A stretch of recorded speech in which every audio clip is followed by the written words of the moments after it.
বিশ্বকবি আল্লামা ইকবাল বলেন, হায় হাকিকত ইয়া মেরে চশমে গলত বি কা ফাসাদ, হায় হাকিকত ইয়া মেরে চশমে গলত বি কা ফাসাদ, ये ज़मी ये तख्त ये कोताही ये करखे कबूत, कोई कहता है नहीं है, कोई कहता है कि है, क्या खबर है या नहीं है, तेरी दुनिया का वजूद। বিশ্বকবি আল্লামা ইকবাল বলেন, হু আল্লাহ। রাশিয়ার বিজ্ঞান দিয়ে যদি আপনার সৃষ্টি জগৎকে বুঝতে চাই একরকম বুঝে আসে, আমেরিকার বিজ্ঞান দিয়ে যদি বুঝতে চাই তাহলে আরেক রকম বুঝে আসে। কোনটা সঠিক আর কোনটা মিথ্যা আমি ধরতে পারছি না।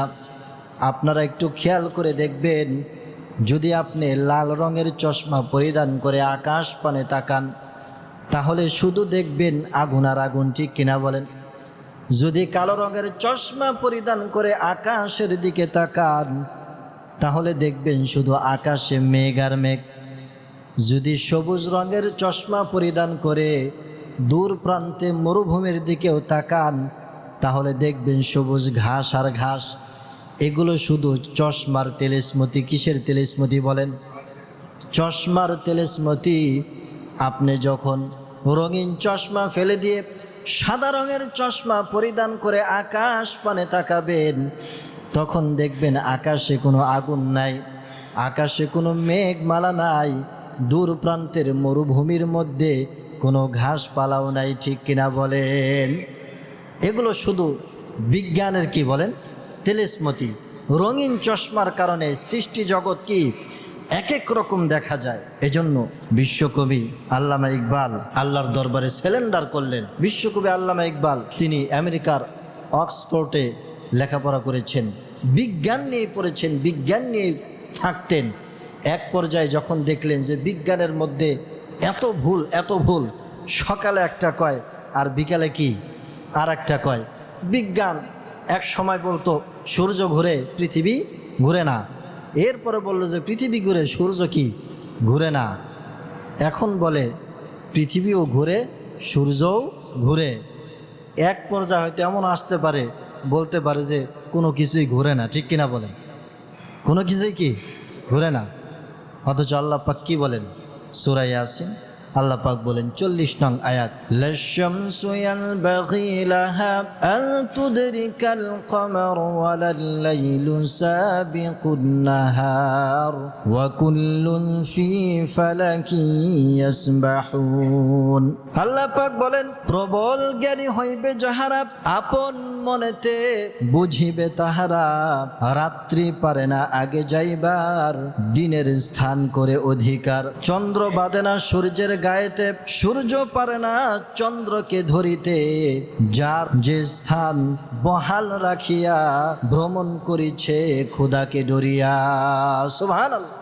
চন্দ্র ঘুরছে, সূর্য ঘুরছে, পৃথিবীও ঘুরছে, নক্ষত্র ঘুরছে, সব কিছু ঘুরছে, কিন্তু কেউ কারো সাথে বেঁধে যায় না, টক্কর লাগে না, টক্কর লেগে ধ্বংস হয়ে যায় না। আম্মা বা'দু ফাআউযু বিল্লাহি মিনাশ শাইতানির রাজীম। বিসমিল্লাহির রাহমানির রাহিম। قل اهبطوا منها جميعا فإما يأتينكم مني هدى فمن تبع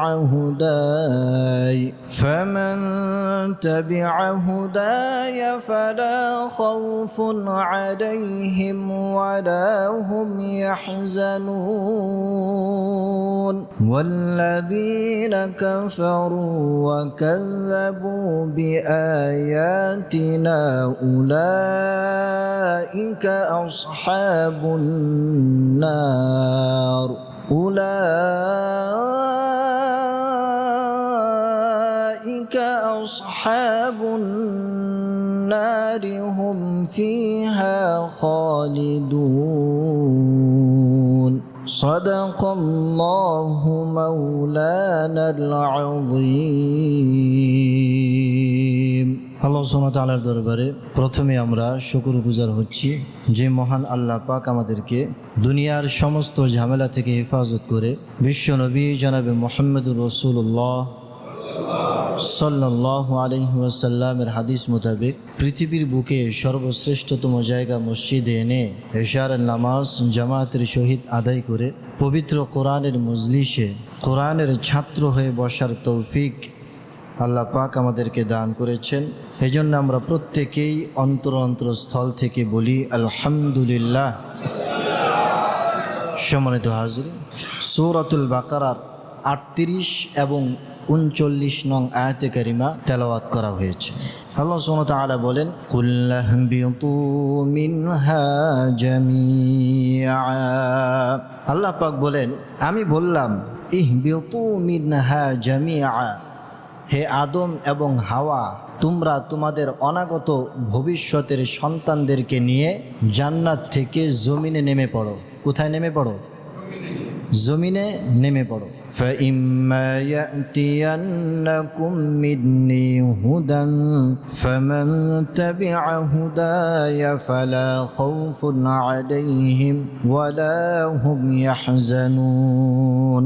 আল্লাহ পাক বলেন, فَإِمَّا يَأْتِيَنَّكُم مِّنِّي هُدًى, অতঃপর আমি আল্লাহর পক্ষ থেকে তোমাদের নিকট জমিনে হুদান হেদায়েত নামা আসবে, কিতাব আসবে।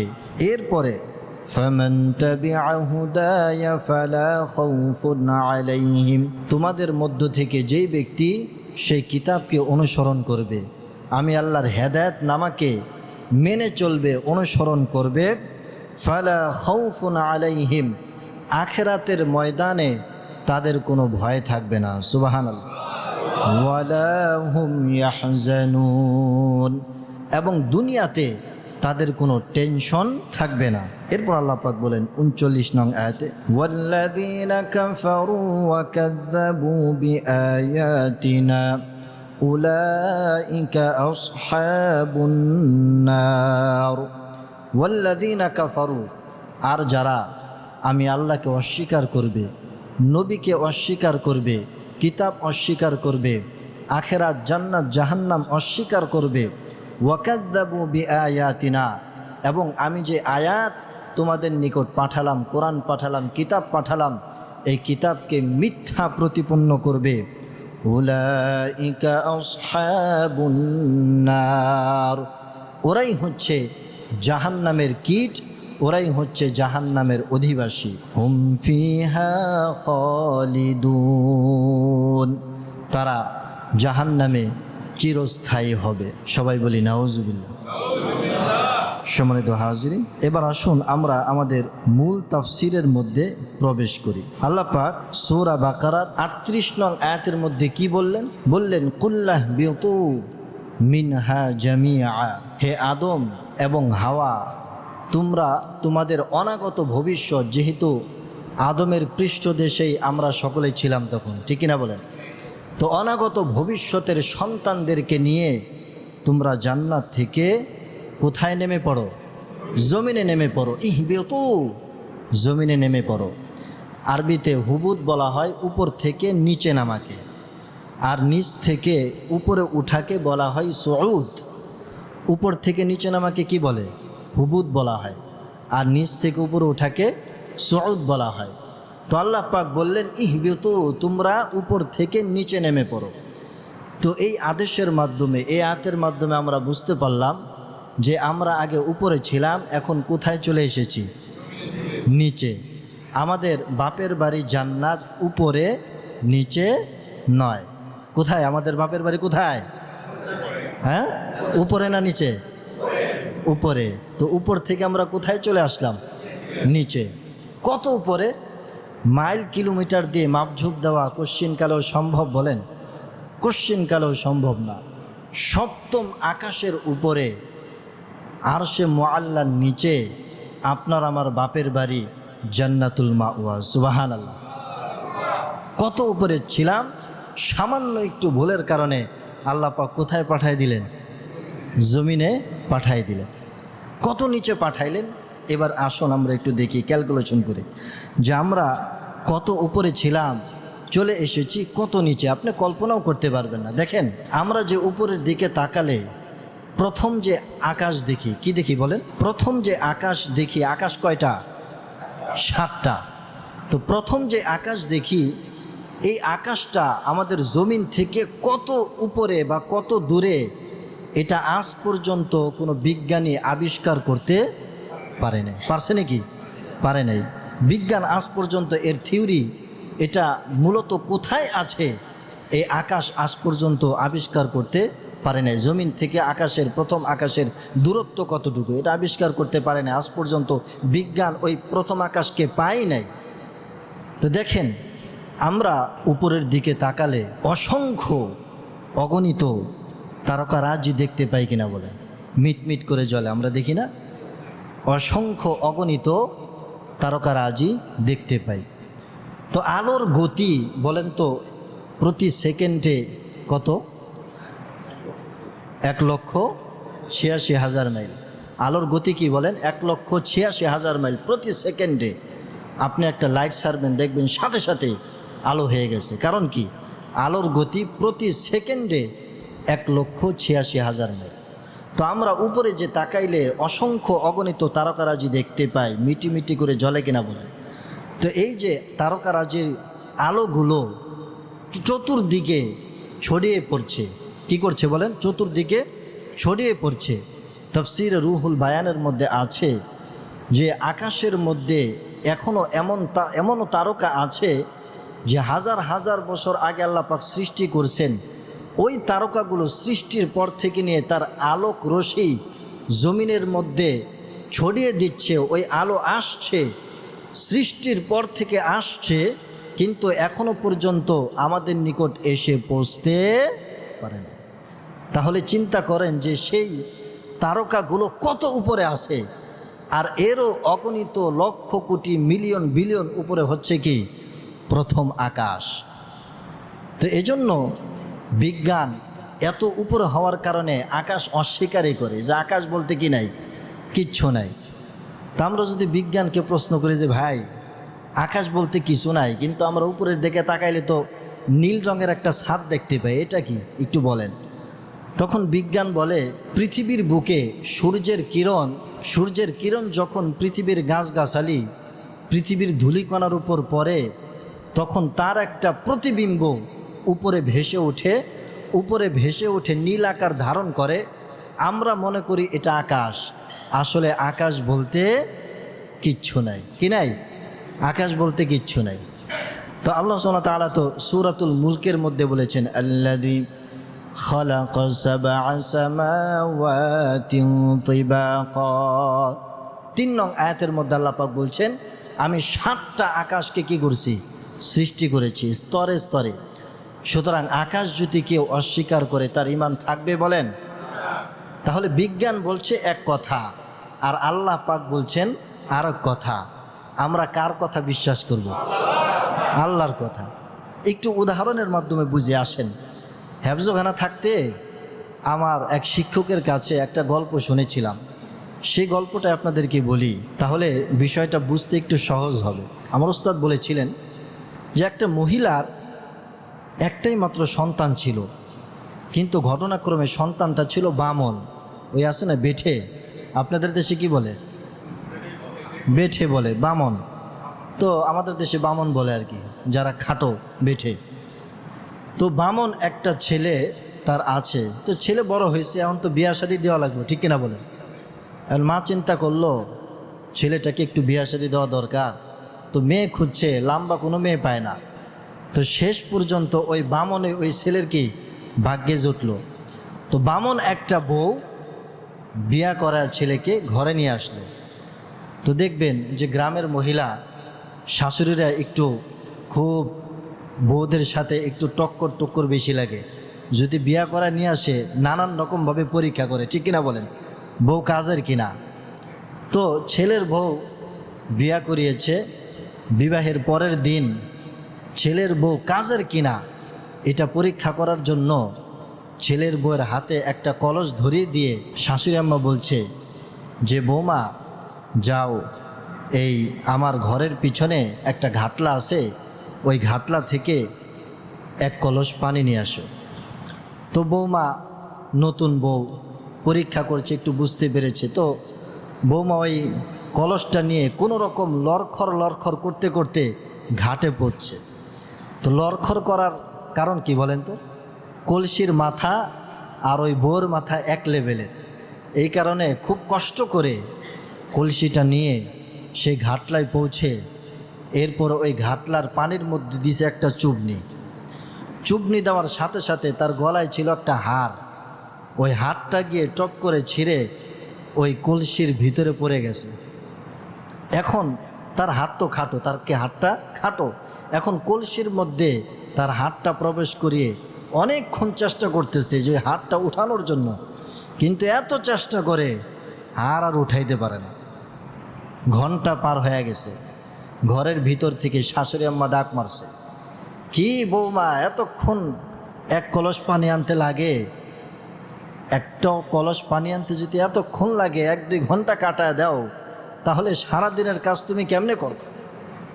তখন বৌমা ক্রন্দন চোখে বলছে যে, শাশুড়ি আম্মা দুঃখের বিষয় কি বলবো, গতকালকে যে হাটটা আপনারা আমাকে কিনে দিছিলেন, ওই হাটটা তো আমি হারায় ফেললাম। তো শাশুড়ি আম্মার মাথা গরম, কি হাটটা হারায় ফেললে? এত দাম দিয়া, এত টাকা দিয়ে হাটটা কিনে দিলাম, আর আজকে হারায় ফেললাম, তো কোথায় হারিয়েছো বলো? তো বৌমা বলছে যে, মা অন্য কোথাও হারাই নাই, হারাইছে আপনাদের কলসের মধ্যে। কোথায় বলেন? হারাইছি আপনাদের কলসের মধ্যে হারিয়েছি, অন্য কোথাও হারাই নেই, টেনশনের কোনো কারণ নেই। তো এখন শাশুড়ি আম্মা বলছে যে, কলসের মধ্যে যদি হারাও, তাহলে হার খুঁজতে তো এতক্ষণ লাগার কথা না, হাত দিলেই তো হার পাওয়ার কথা, ঠিক কিনা বলেন? তো বৌমা বলছে যে, মা আমি কি আর চেষ্টা না করে বসে আছি? এই 1 ঘন্টা যে দেরি হইল, 1 ঘন্টা ধরে কি করতেছি? 1 ঘন্টা ধরে তো আমি হাঁস খোঁজ করতেছি, কিন্তু হার তো পাই না। তখন বৌমা বলছে যে, মা কি বলবো, মনে হয় আপনাদের কলসির তলা নাই। কি নাই? আপনাদের কলসির তলা নাই, যার কারণে আমি হারটা পাচ্ছি না। তখন শাশুড়ি আম্মা ধমক দিয়ে বলছে যে, বৌমা তোমার মুখটা একটু সামলাও, নতুন বউ এখনই মিছা কথা শুরু করে দিছো, বুঝবুদ্ধি কি নাই? কলসির তলা ঠিকই আছে, তোমার হাত খাটো, এই কথা তুমি স্বীকার করো, ঠিক কিনা বলেন? আমার ভাইরা, ঠিক তেমনি ভাবে বর্তমান বিজ্ঞানীরা তাদের বিজ্ঞানের হাতকে আকাশ পানে উত্তোলন করেছে, আকাশকে লাগ পায় নাই। তাদের হাত যে খাটো, এ কথা তাদের মাথায় ধরে না, এ কথা স্বীকার করতে রাজি না। উল্টো বলছে দুনিয়ার ছাদ নাই, আকাশ বলতে কিছু নাই। নাউজুবিল্লাহ। তাদের হাত যে খাটো, এ কথা তাদের মাথায় ধরে না, উল্টো বলছে কি নাই, আকাশের ছাদ নাই, দুনিয়ার ছাদ নাই, আকাশ বলতে কিছু নাই। তাহলে বিজ্ঞানের কথা মানবো নাকি আল্লাহর কথা মানবো বলেন? কার কথা সত্য, চিৎকার মেরে বলেন। এই জন্য বিশ্বকবি আল্লামা ইকবাল বলেন, হায় হাকিকত ইয়া মেরে চশমে গলত বি কা ফাসাদ, হায় হাকিকত ইয়া মেরে চশমে গলত বি কা ফাসাদ, ये ज़मीं ये तख्त ये कोताही ये करख़े कबूत, कोई कहता है नहीं है, कोई कहता है कि है, क्या खबर है या नहीं है, तेरी दुनिया का वजूद। বিশ্বকবি আল্লামা ইকবাল বলেন, হু আল্লাহ। রাশিয়ার বিজ্ঞান দিয়ে যদি আপনার সৃষ্টি জগৎকে বুঝতে চাই, একরকম বুঝে আসে। আমেরিকার বিজ্ঞান দিয়ে যদি বুঝতে চাই, তাহলে আরেক রকম বুঝে আসে। কোনটা সঠিক আর কোনটা মিথ্যা আমি ধরতে পারছি না। আপনারা একটু খেয়াল করে দেখবেন, যদি আপনি লাল রঙের চশমা পরিধান করে আকাশ পানে তাকান, তাহলে শুধু দেখবেন আগুন আর আগুন, ঠিক কিনা বলেন? যদি কালো রঙের চশমা পরিধান করে আকাশের দিকে তাকান, তাহলে দেখবেন শুধু আকাশে মেঘ আর মেঘ। যদি সবুজ রঙের চশমা পরিধান করে দূর প্রান্তে মরুভূমির দিকেও তাকান, তাহলে দেখবেন সবুজ ঘাস আর ঘাস। এগুলো শুধু চশমার তেলেসমতি। কিসের তেলেসমতি বলেন? চশমার তেলেসমতি। আপনি যখন রঙিন চশমা ফেলে দিয়ে সাদা রঙের চশমা পরিধান করে আকাশ পানে তাকাবেন, তখন দেখবেন আকাশে কোনো আগুন নাই, আকাশে কোনো মেঘমালা নাই, দূর প্রান্তের মরুভূমির মধ্যে কোনো ঘাসপালাও নাই। ঠিক কিনা বলেন? এগুলো শুধু বিজ্ঞানের কি বলেন তেলেসমতি। রঙিন চশমার কারণে সৃষ্টি জগৎ কি এক এক রকম দেখা যায়। এজন্য বিশ্বকবি আল্লামা ইকবাল আল্লাহর দরবারে সেলেন্ডার করলেন। বিশ্বকবি আল্লামা ইকবাল তিনি আমেরিকার অক্সফোর্ডে লেখাপড়া করেছেন, বিজ্ঞান নিয়ে পড়েছেন, বিজ্ঞান নিয়ে থাকতেন। এক পর্যায়ে যখন দেখলেন যে বিজ্ঞানের মধ্যে এত ভুল, এত ভুল, সকালে একটা কয় আর বিকালে কি আর একটা কয়। বিজ্ঞান এক সময় বলতো সূর্য ঘুরে পৃথিবী ঘুরে না, এরপরে বলল যে পৃথিবী ঘুরে সূর্য কি ঘুরে না, এখন বলে পৃথিবীও ঘুরে সূর্যও ঘুরে। এক পর্যায়ে হয়তো এমন আসতে পারে বলতে পারে যে কোনো কিছুই ঘুরে না। ঠিক কিনা বলেন? কোনো কিছুই কি ঘুরে না। অথচ আল্লাহ পাক কি বলেন সূরা ইয়াসিন? আল্লাহ পাক বলেন 40 নং আয়াত, লাশ-শামসু ইয়ানবাগি লাহা আন তুদরিকাল কমার ওয়ালাল লাইলু সাবিকুন নাহার ওয়া কুল্লুন ফি ফালাকিন ইয়াসবাহুন। আল্লাহ পাক বলেন প্রবল জ্ঞানী হইবে যাহারা, আপন মনেতে বুঝিবে তাহারা, রাত্রি পারে না আগে যাইবার, দিনের স্থান করে অধিকার। চন্দ্র বাদে না সূর্যের গায়েতে, সূর্য পারে না চন্দ্রকে ধরিতে, যার যে স্থান বহাল রাখিয়া ভ্রমণ করিছে খোদাকে ডরিয়া। সুবহানাল্লাহ। চন্দ্র ঘুরছে, সূর্য ঘুরছে, পৃথিবীও ঘুরছে, নক্ষত্র ঘুরছে, সব কিছু ঘুরছে, কিন্তু কেউ কারো সাথে বেঁধে যায় না, টক্কর লাগে না, টক্কর লেগে ধ্বংস হয়ে যায় না। আল্লাহ পাক বলছেন যে পৃথিবীও ঘুরে, চন্দ্র ঘুরে, সূর্য ঘুরে, সব কিছুই কি ঘুরে। আর বিজ্ঞান বলে সূর্য ঘুরে না, পৃথিবী ঘুরে, আবার বলে পৃথিবী ঘুরে না সূর্য ঘুরে। এক এক সময় কি এক এক কথা বলে। আল্লামা ইকবাল মাথা গরম হয়ে গেছে যে হায় হায়, বিজ্ঞান এত কথা বলে। এজন্য আল্লামা ইকবাল এক পর্যায়ে আল্লাহ পাকের দরবারে সেলেন্ডার করলেন। আল্লামা ইকবাল বললেন, আব জুনুসে কামিলুঙ্গা মাই রাহে তাহকিক মে, আব জুনুসে কামিলুঙ্গা মাই রাহে তাহকিক মে, আকল কো পিছে বহুত হি ওয়াক্ত জায়া হো চুকা। হে আল্লাহ, জ্ঞান বিজ্ঞানের পিছনে দৌড়িয়ে আমি আমার জিন্দিগির অনেকটা সময়কে আমি নষ্ট করে ফেলেছি, কিন্তু এখন থেকে আমার চক্ষু খুলে গেছে। এখন থেকে আপনার দরবারে আমি ওয়াদা দিচ্ছি, এখন থেকে আমি যা কিছু বুঝার চেষ্টা করব আপনার ওহী তথা কোরআন ও হাদিসের মাধ্যমে বুঝার জন্য কি করব বলেন? চেষ্টা করব। এখন থেকে যা কিছু বুঝবো আপনার কোরআন ও হাদিসের মাধ্যমে বুঝার জন্য চেষ্টা করব। এজন্য আসেন, এই যে জমিন থেকে আসমানের দূরত্ব কতটুকু, এটা আমরা বিজ্ঞান দিয়ে কোশ্চিনকালেও বুঝতে পারবো না। যদি বুঝতে চাই তাহলে আমাদেরকে কোথায় ফিরে যেতে হবে? কোরআন ও হাদিসের দিকে ফিরে যেতে হবে। বিশ্বনবী জনাবে মুহাম্মদুর রাসূলুল্লাহ সাল্লাল্লাহু আলাইহি ওয়াসাল্লাম বলেন, তিরমিজি শরীফের হাদিস 3298 নং হাদিস, আল্লাহর নবী বলেন, মা বাইনাস সামাই ওয়াল আরদি 500 আমিন। আল্লাহর নবী বলেন আসমান এবং জমিনের মাঝে দূরত্ব হচ্ছে 500 বছরের। আসমান এবং জমিনের মাঝে দূরত্ব কয় শত বছরের? 500 বছরের। ওয়াবাইনা কুল্লি সামাইন ইলা সামাইন মিসলু যালিকা। এমনিভাবে প্রত্যেকটা আসমানের মাঝেও আর একটা আসমানের দূরত্ব 500 বছরের। সুবহানাল্লাহ বলবেন না? তো আল্লাহ নবী বললেন যে এই জমিন থেকে নিয়ে প্রথম আকাশটা যতটুকুন দূরত্বে, এই দূরত্বটা কয় শত বছরের? 500 বছরের। বিশ্বনবী ব্যাখ্যা করে বলেন নাই যে এই দূরত্বটা কিসের দৃষ্টিকোণ থেকে। আল্লাহ নবী যে মেরাজে গেছিলেন কিসে করে? বুরাকে করে। তো বুরাকের দূরত্ব সাধারণ দূরত্বের মতো, বুরাকের যে চলন তো ওই বুরাকের দৃষ্টিকোণ থেকে নাকি আমাদের বিশ্বের রকেটের দূরত্ব অনুযায়ী এটা ব্যাখ্যা করেন না। বিশ্বনবী বলেছেন এই জমিন থেকে নিয়ে প্রথম আকাশের দূরত্ব 500 বছরের। এই 500 বছরের দূরত্ব, সুতরাং বিজ্ঞান যদি কিয়ামত পর্যন্ত প্রথম আকাশ খুঁজে পাবে বলেন? কোশ্চিনকালেও পাবে না। তো দেখেন জমিনটা থেকে নিয়ে প্রথম আকাশের যে কি বলেন ছাদ, এই ছাদ পর্যন্ত কয় শত বছরের? 500 বছরের। এরপরে এই জমিন থেকে নিয়ে প্রথম ছাদ পর্যন্ত যেই পরিমাণ দূরত্ব মোটা, প্রথম আকাশের পিঠটা ওই পরিমাণ মোটা। সুবহানাল্লাহ। এরপরে মোটা পরিমাণ জায়গা ফাঁকা, এরপরে হচ্ছে দ্বিতীয় আকাশ। এভাবে আপনি প্রথম আকাশের মতো গণনা করেন, এরপরে দ্বিতীয় আকাশ, এরপরে দ্বিতীয় আকাশ, পরে এই প্রথম আকাশ পরিমাণ জায়গা পরিমাণ ফাঁকা, এরপরে তৃতীয় আকাশ, এরপরে চতুর্থ আকাশ, পঞ্চম আকাশ, ষষ্ঠ আকাশ, সপ্তম আকাশ, এরপরে হচ্ছে এর অগণিত লক্ষ কোটি মিলিয়ন বিলিয়ন উপরে হচ্ছে সিদরাতুল মুনতাহা। কি বলেন? সিদরাতুল মুনতাহা।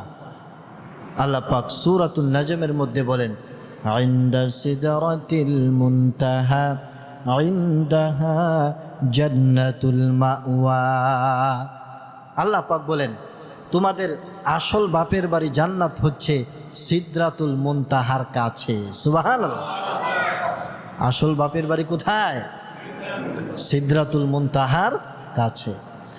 তাহলে একটু চিন্তা করেন, এই সিদরাতুল মুনতাহারও অগণিত লক্ষ কোটি মাইল উপরে হচ্ছে আপনার আমার বাপের বাড়ি জান্নাত।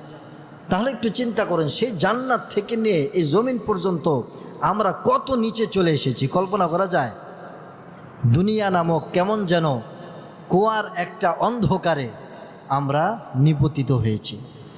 যদি সূর্য এবং চন্দ্র নামে দুইটা লাইট যদি না থাকতো আমাদের অবস্থা কি হইতো বলেন? যদি সূর্যের আলো যদি না দেয়, চন্দ্র যদি আলো না দেয়, আমরা একজন আরেকজনই তো দেখবো না, ঠিক কিনা বলেন? বিভিন্ন গ্রাম দেশে দেখবেন, আপনারা যদি যান 150 ফিট 200 ফিট কূপ দেখতে পাবেন। ঢাকা শহরে তেমন দেখা যায় না, বিভিন্ন বন অঞ্চলে গ্রাম দেশে দেখা যায় কূপ। আরব দেশে কূপ খুব প্রচলন আছে। তো ওই কূপের নিচে কি থাকে বলেন? অন্ধকার থাকে, অন্ধকার। ওই কূপের মধ্যে যদি কেউ পড়ে যায়, আপনি আমি পড়ে যাই, তাহলে সচরাচর একা একা মেহনত মুজাহাদা করে কেউ উঠতে পারবে বলেন? কেউ উঠতে পারবে না। যদি কূপের থেকে উঠতে চান তাহলে আপনাকে কমপক্ষে 4টা শর্ত মানতে হবে। কয়টা শর্ত বলেন? 4টা শর্ত। 1 নম্বর শর্ত হচ্ছে কূপের উপর থেকে দয়া মায়া করে কেউ একটা রশি ছেড়ে দিতে হবে। 2 নম্বর শর্ত হচ্ছে কূপের নিচে যে পড়ে গেছে সে ওই রশিটাকে মজবুত করে ধরতে হবে। 3 নম্বর শর্ত দয়া মায়া করে কূপের উপরে যে আছে ওই রশিটাকে টানতে হবে। 4 নম্বর শর্ত রশিটা খুব মজবুত হইতে হবে। কি হইতে হবে? খুব মজবুত হইতে হবে। উপর থেকে কেউ রশি ছাড়ে নাই, নিচের ব্যক্তি উঠতে পারবে? উপরের ব্যক্তি রশি ছাড়ছে কিন্তু নিচের ব্যক্তি ধরে না, উঠতে পারবে? উপরের ব্যক্তি রশি ছেড়েছে, নিচের ব্যক্তিও ধরেছে, কিন্তু উপরের ব্যক্তি টানে না, উঠতে পারবে? উপরের ব্যক্তি রশি ছেড়েছে, নিচের ব্যক্তি ধরেছে, উপরের ব্যক্তিও টানতেছে, কিন্তু রশি দুর্বল, মাঝ পথে এসে কি আরও কেল্লা ফাতে হয়ে যাবে, ঠিক কিনা বলেন? তাহলে কেউ যদি কূপ থেকে পড়ে যায়, কূপ থেকে ওঠার জন্য শর্ত কয়টা বলেন তো? 4টা শর্ত। 1 নাম্বার কি বলেন তো?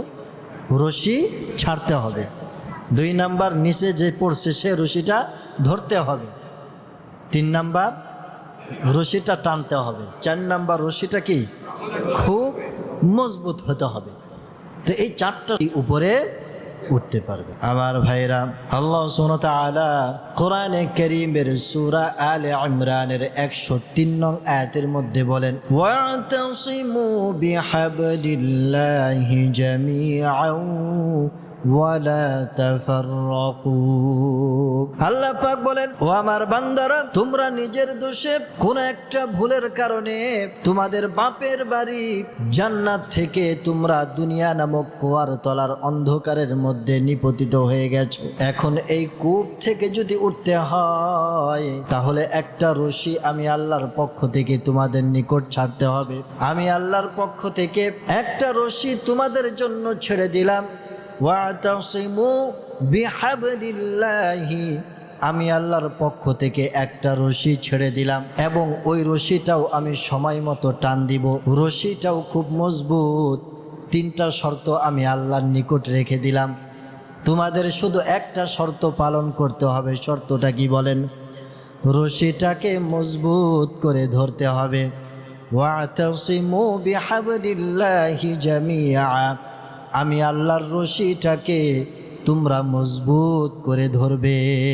ও বান্দা, তোমরা যদি আমি আল্লাহর পাঠানো রশিটাকে মজবুত করে ধরতে পারো, আমি আল্লাহ তোমাদের সাথে ওয়াদা করেছি, ফামান তাবিআ হুদায়া ফালা খাউফুন আলাইহিম ওয়ালা হুম ইয়াহজানুন। আমি আল্লাহ দুনিয়া নামক কুয়ার তলার অন্ধকার থেকে তোমাদেরকে বের করে তোমাদের বাপের বাড়ি জান্নাতের মেহমান পুনরায় তোমাদেরকে বানায় দিব। সুবহানাল্লাহ। যে রশিটা আমি আল্লাহ ছেড়েছি, ওই রশিটাকে যদি তোমরা একটু মজবুত ভাবে ধরতে পারো, তিনটা শর্ত আমি আল্লাহর নিকট রেখে দিছি আর একটা শর্ত তোমাদের নিকট দিয়ে দিলাম। এই একটা শর্ত যদি তোমরা মানতে পারো, তাহলে আমি আল্লাহ কথা দিচ্ছি তোমাদের আসল বাপের বাড়ি জান্নাতে তোমাদেরকে পুনরায় ফিরায় দিব। সুবহানাল্লাহ। তাহলে আমাদের দায়িত্ব কয়টা বলেন? রশিটাকে মজবুত ভাবে ধরা। রশিটাকে কি করা? মজবুত ভাবে ধরা। তো এখন প্রশ্ন করবেন যে হুজুর, এই যে রশি রশি বলছেন, রশিটা কি? রশিটা তো চিনলাম না। রশিটার পরিচয় তো আমাদের জানা দরকার, ঠিক কিনা বলেন? এক তো রশি পরিচয় জানতে হবে, রশিটা কি, রশিটা চিনতে হবে। এরপরে রশি ধরার সিস্টেমটাও আমাদের জানতে হবে। রশিটা কিভাবে ধরতে হবে এটাও তো আমাদের জানতে হবে, ঠিক কিনা বলেন? তো রশির পরিচয়টা কি? মাঝে মাঝে উদাহরণ দিয়ে একটা দল, যুবকের দল, তারা কোরআনে কারীমের এই আয়াত পড়ল, ওয়াতাসিমু বিহাবলিল্লাহি জামিআ। আল্লাহর রশিটাকে যদি ভালোভাবে মজবুতভাবে আঁকড়ে ধরা যায়, তাহলে আল্লাহ পাক জান্নাতের মেহমান বানাবেন, পুনরায় জান্নাতে ফিরায় দিবেন। তো এই আয়াত শুনে একদল যুবক তারা চিন্তা করলো যে রশিটা কি? আসলে রশিটা তো ধরতে হবে, রশিটা কি? রশি আর পাচ্ছে না। তো এখন বাংলাদেশে পায় নাই। এখন তারা চিন্তা করছে যে মক্কা মদিনায় যেহেতু কোরআন নাজিল হয়েছে, মক্কা মদিনায় গিয়ে দেখি রশির কোনো সন্ধান পাইনি। তো মক্কা মদিনায় হজ টজ করছে, উমরা করছে, অনেক খোঁজাখুঁজি করলো, রশির সন্ধান আর কি পায় না। এরপরে ভারাক্রান্ত হৃদয়ে আবার বাংলাদেশে ফিরে আসলো। এরপরে খুঁজতে থাকলো, খুঁজে খুঁজে শেষ পর্যন্ত পাইলো ফরিদপুরে রশি পাইলো। কোথায় পাইলো? কোথায়? ফরিদপুরে রশি। এক রশি না কয় রশি? 8 রশি পাইল। তো এখন তারা কি রশির সঠিক তথ্য, রশিটা কি ভালো মতো চিনতে পারছে? হ্যাঁ, আল্লাহ পাক কি এই রশি ওই রশির কথা বলছে? 8 রশির কথা বলছে নাকি? কেউ 8 রশির মুরিদ আছেন নাকি? হ্যাঁ, ঈমান আমল থাকবে? থাকবে না। তো আল্লাহ পাক কি ওই 8 রশির কথা বলছে নাকি কোন রশির কথা বলছে? আল্লাহ পাক সমস্ত তাফসিরের কিতাব খুলে দেখবেন, আল্লাহ পাক এই আয়াতে যে রশির কথা বলেছে সেই রশিটা হচ্ছে কোরআনে কারীম। সেই রশিটা কি বলেন? কোরআনে কারীম। আল্লাহ সুবহানাহু ওয়া তাআলা বলছেন যে আমি কোরআন নামক একটা রশি তোমাদের নিকট পাঠিয়ে দিলাম। সেই রশিটাকে যদি তোমরা একটু মজবুতভাবে ধরো, তাহলে সময় মতো আমি আল্লাহ তোমাদেরকে জান্নাতে নিয়ে আসবো। সুবহানাল্লাহ। তো এখন রশিটা তো আমরা ধরবো, এখন রশিটা যে ধরবেন, কোরআন শরীফ ধরে কি হয়ে থাকবেন নাকি? এখন রশি কোরআন শরীফ যে যাইতে ধরবেন নাকি? তা তো বেদ হয়ে যাবে। আল্লাহ পাক যে বললেন যে কোরআন শরীফটাকে মজবুতভাবে ধরো, এই ধরার সিস্টেমটা কি? এই সিস্টেমটা তো আমাদের জানতে হবে, ঠিক কিনা বলে? যদি সিস্টেমটা না জানি তাহলে ধরার মধ্যে ধরতে যে আরো বেয়াদবি হয়ে যাবে, ঠিক কিনা বলে? এক সাগরিদ, সে যুবক, সে চিন্তা করছে যে আমাকে ব্যান্ড শো, গান শিখতে হবে। কি শিখতে হবে? গান শিখতে হবে। ব্যান্ড শো কি বুঝেন নাকি? হ্যাঁ, যুবকরা মানে একটু কম বুঝেন, বয়স্করা তো মানে বুঝেনি না। তো যাই হোক, ব্যান্ড শো শিখতে হবে। যেই গানের কি নাই, কোনো গান শুরু করলে মানুষ আর ভালো মতো স্থির থাকতে পারে না। তো এখন ব্যান্ড শো শেখার জন্য একজন উস্তাদের কাছে গেছে। উস্তাদটাও মাশাআল্লাহ একেবারে চিকনা চাকনা লিকলিকা। তো উস্তাদকে যে বলছে যে উস্তাদ, আমি আপনার কাছে গান শিখতে চাই, ব্যান্ড শো শিখতে চাই, ব্যান্ডের গান শিখতে চাই। বলে যে ঠিক আছে, আমার কাছে থাকো। ওই ছেলেটার গলায় এমন ফাটা বাস, কোনো সুর তার গলায় কি আসে না। অনেক চেষ্টা সাধনা করছে, সুর আর আসে না। 3 মাস যাওয়ার পরে উস্তাদ খুব ভারাক্রান্ত, বলছে একদিন খুব চিন্তা নিয়ে বসে আছে। তখন শাগরিদ গিয়ে বলতেছে যে উস্তাদ, আপনি তো ভারাক্রান্ত হৃদয় বসে আছেন কেন? মনটা এত খারাপ কেন? এত চিন্তা করছেন, চিন্তা কিসের? তো উস্তাদ বলতেছে যে তুমি আমার শাগরিদ, 3-4 মাস 6 মাস হয়ে গেল, তুমি আমার সুরটা, গলার সুরটা কি ধরতে পারলা না? তুমি আমার গলার সুরটা কি ধরতে পারলা না, এটাই আফসোস। তো এই যুবকটা একটু বলদ টাইপের ছিল। কি ছিল? একটু বলদ টাইপের ছিল। যুবকটা এখন চিন্তা করছে যে আমি উস্তাদের গলার সুরটা ধরতে পারলাম না, এটা তো সাংঘাতিক ব্যাপার। আর আমার এই এতটুকুনের কারণে আমার উস্তাদ ভারাক্রান্ত হৃদয়ে আমার সাথে রাগ করে বসে থাকবে, এটা তো হতে পারে না। তো সে চিন্তা করতেছে যে গলার সুর আবার কেমনে ধরে, এটাই সে বুঝতেছে না। চিন্তা করছে, ও আচ্ছা আচ্ছা, গলা দিয়েই তো সুর বের হয়। গলা দিয়ে কি বের হয়? সুর বের হয়। ওই গলাটার তুটি চেপে ধরতে হবে, তাহলেই গলার সুর ধরা হবে। এখন হঠাৎ উস্তাদ বসে আছে, ওই শাগরিদ গিয়া যখন গান গাচ্ছে তখন ডাইরেক্ট যায় তার গলাটা টেপে ধরছে। বলছে আজকে ছাড়ুন না উস্তাদ, 6 মাস আগে যদি কইতেন তাহলে এই ভুল এতক্ষণ এই পর্যায়ে আসতো না, এতদিন গলার সুরটা ধরে ফেলতাম। এতদিন পর বলছেন, এটা আপনিই ভুল করছেন, আজকার ছাড়বো না। তো উস্তাদ তো এখন আর তার যুবক, টাকরা যুবক, এমনভাবে ধরছে, উস্তাদ তো লিকলিকা, এখন আর ছুটতে পারে না। যতভাবেই বুঝায় ক্যাকো করে, ছাত্র আর বোঝে না। বল না, আজকে গলার সুরটা ধরবই। এমনভাবে ধরছে 10 মিনিটের মধ্যে ডেট ফেল। 10 মিনিটের মধ্যে কি ডেট ফেল। তো এই যে ছাত্র গলার সুর ধরা, তার কি বুঝবুদ্ধি ঠিক আছে বলেন? হ্যাঁ, এই ধরা কি ওই ধরা বলেন?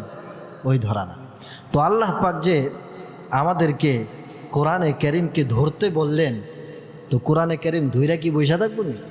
যে ধরার অর্থটা কি, ধরার সিস্টেমটা কি, এই সিস্টেম আমাদের বুঝতে হবে। যদি না বুঝি তাহলে সেই জান্নাত পর্যন্ত আমরা কি বলেন যেতে পারবো না। তো ধরার সিস্টেমটা কি? ধরার সিস্টেমটা হচ্ছে, দেখেন, এক তো হইল রশি আমরা চিনলাম, 2 নাম্বার এখন রশি ধরার সিস্টেমটা আমাদের বুঝতে হবে। শক্ত করে যদি কোনো কিছু ধরতে যাই, এই যে দাঁড়ান, তারটা আমি ধরলাম, কয়টা আঙ্গুলের প্রয়োজন হয়েছে বলেন তো? 5টা আঙ্গুল। যদি একটা আঙ্গুল ছুঁইটা দেই, ধরাটা একটু দুর্বল হয়ে যাবে। আর একটা আঙ্গুল ছেড়ে দিলে আরও দুর্বল, আর একটা আঙ্গুল ছেড়ে দিলে আরও দুর্বল, আর একটা আঙ্গুল ছেড়ে দিলে আরও দুর্বল। আঙ্গুল যত বেশি হবে ধরাটা কি তত মজবুত হবে। তো এখন 5 আঙ্গুল দিয়ে যদি ধরি, কেউ যদি টান দেয়, তার ছুটে যাবে, তার ছেড়ে যাবে, তারপর আমার ধরা কি ছুটবে না। কোরআন ও হাদিস যদি মন্থন করেন, রশি ধরার সিস্টেম হচ্ছে 5টা। কয়টা বলেন? রশি ধরার সিস্টেম 5টা। এই 5 পদ্ধতিতে যদি আমরা কোরআনে কারীমকে ধরতে পারি, তাহলে আল্লাহ পাক আমাদের আবার পুনরায় জান্নাত পর্যন্ত পৌঁছায় দিবেন। সুবহানাল্লাহ। রশি ধরার সিস্টেম কয়টা বলেন? 5টা। ইসলাম 5টি সেক্টরে বিভক্ত। ইসলাম কয়টা সেক্টরে বিভক্ত? 5টা সেক্টরে বিভক্ত। এই 5টা সেক্টরের প্রত্যেকটা সেক্টরে আমাদেরকে মেহনত মুজাহাদা করতে হবে। যদি কোনো একটা সেক্টরে আমাদের মেহনত মুজাহাদা কম হয়, আপনি আমি জান্নাত পর্যন্ত পৌঁছাতে পারবো না। সংক্ষেপে বলছি, দেখেন, এক একটা সেক্টর নিয়ে ঘন্টাকে ঘন্টা আলোচনা করা যাবে, অন্য একদিন বলবো। তো 5টা সেক্টর কি? 1 নাম্বার হচ্ছে ঈমান। 1 নাম্বার কি বলেন? ঈমান, মুখস্থ করবেন। 2 নাম্বার হচ্ছে ইবাদত। 2 নাম্বার ইবাদত। 3 নাম্বার মুআমালা। বলেন 3 নাম্বার কি? মুআমালা। 4 নাম্বার মুআশারা। 4 নাম্বার কি? মুআশারা। 5 নাম্বার হচ্ছে আখলাক। 5 নাম্বার আখলাক। 1 নাম্বার ঈমান, 2 নাম্বার ইবাদত, 3 নাম্বার মুআমালা, 4 নাম্বার মুআশারা, 5 নাম্বার আখলাক। প্রত্যেকটার অর্থ আমি বলবো। তো এই 5টা সেক্টরের কোনো একটা সেক্টরে মেহনত মুজাহাদা যদি আপনার কমতি থাকে, তাহলেই ওই রশি একটা সেক্টর বাদ দিবেন, রশিটা মজবুতি কম চলে আসবে। আর একটা সেক্টর বাদ দিবেন, আর একটা মজবুতি কি কম চলে আসবে। আর একটা সেক্টর বাদ দিবেন, মজবুতি কম চলে আসবে।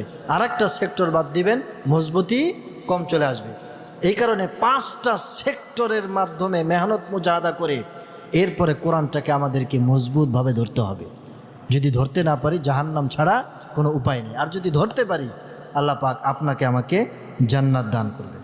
1 নাম্বার কি বলেন? ঈমান। ঈমান অর্থ কি? বিশ্বাস। ঈমান অর্থ কি? বিশ্বাস। মুখে স্বীকৃতি দিতে হবে, অন্তরেও বিশ্বাস রাখতে হবে। আল্লাহর অস্তিত্বে বিশ্বাস করতে হবে। রসুল, কিতাব, পরকাল সব কিছুকে কি করতে হবে? বিশ্বাস করতে হবে। এখন আমাদের সমাজের মধ্যে অনেকে আল্লাহরে বিশ্বাস করে, কিন্তু আল্লাহর যে ক্ষমতা তার মধ্যে একটু কমতি করে। কি করে? তার মধ্যে একটু কমতি করে। আল্লাহকে সমস্ত ক্ষমতার, সর্বক্ষমতার মালিক সে মনে করে না, কারণ তার কাজে কর্মেই বোঝা যায়। ঠিক কিনা বলে? সন্তান হয় না আপনার, চলে গিয়েছেন, সেই পীর সাহেব মারা গেছে, কবরের নিচে আছে। এই যে আমাদের এখানে আছে না, একজন ভালো লোক পথ দিয়ে যাচ্ছেন, ভালো লোক কবর সামনে চলে আসছে, আপনি দাঁড়িয়ে তার জন্য দোয়া করেন, কিছু পাওয়ার আশায় নয়, তার জন্য দোয়া করেন। সে ভালো লোক ছিল, আল্লাহ তাকে তুমি জান্নাত দান করো। কিন্তু আপনি সেখানে আপনার সন্তানের আশায় শাহলি মাজারে গেলেন, বিভিন্ন, তারপরে গোলাপ শাহ মাজারে গেলেন, তারপরে চট্টগ্রামে কি আছে বলেন? হ্যাঁ, বাইজিদ মুস্তামে আছে।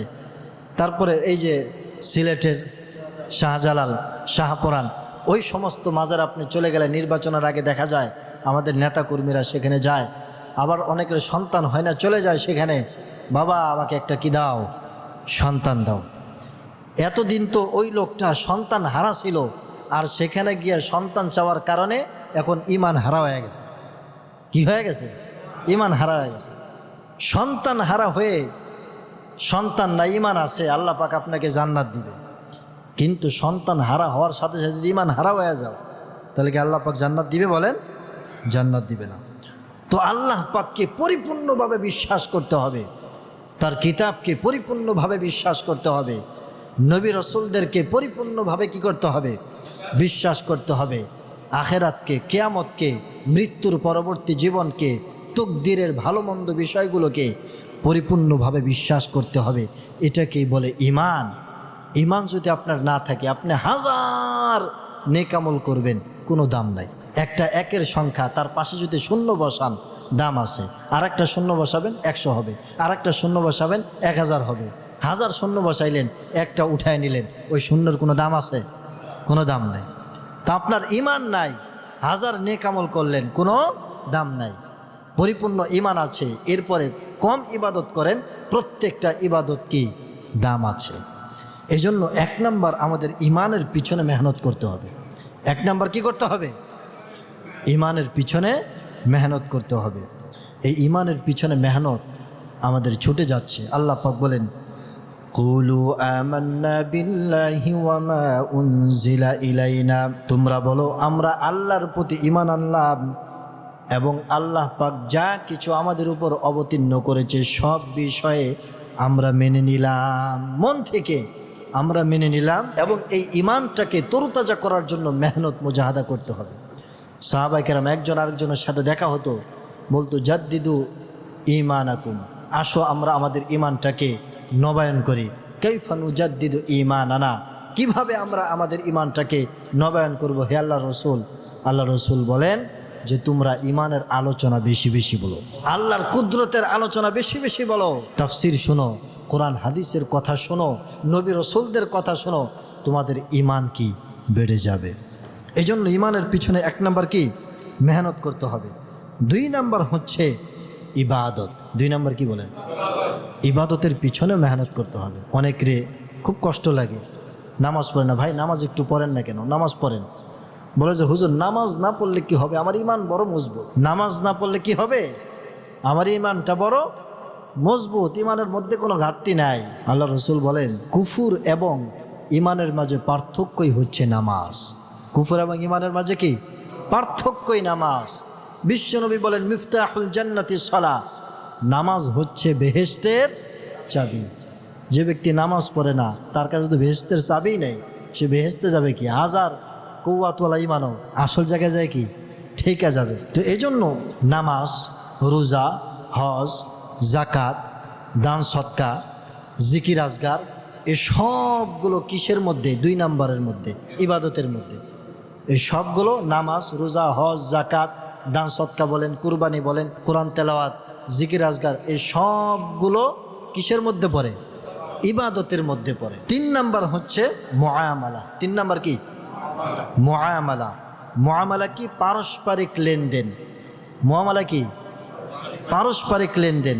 একজন লোক ঈমান আছে, একজন লোক নামাজ পড়ে, হজ করে, জাকাত দেয়, কোরআন তেলাওয়াত করতে করতে ফেনা বের করে ফেলে, জিকির আজগার, লা ইলাহা ইল্লাল্লাহ, লা ইলাহা ইল্লাল্লাহ, জিকির করতে করতে কি আশপাশের মানুষ থাকতে পারে না, এমন ইবাদত করে, কিন্তু তার লেনদেন ঠিক নেই। কি নাই? তার লেনদেন ঠিক নাই। তাহলে ইসলামের এই 3য় ভিত্তির মধ্যে সে ঠেকে যাবে, মুআমালার মধ্যে ঠেকে যাবে। আপনি ইমানদার, আপনি ইবাদত বন্দেগী করেন, কিন্তু বইনের হককে কি করছেন? মেরে দিছেন। অমুক লোক আপনার কাছে টাকা পায়, তারপরে নানান রকম লেনদেনের মধ্যে কি আপনার সমস্যা, হাজার হাজার ঋণ আপনি করে আপনি বসে আছেন, অথচ আপনি নামাজ পড়তে পড়তে কি একেবারে দাগ পড়ে গেছে, লেনদেন ঠিক নাই।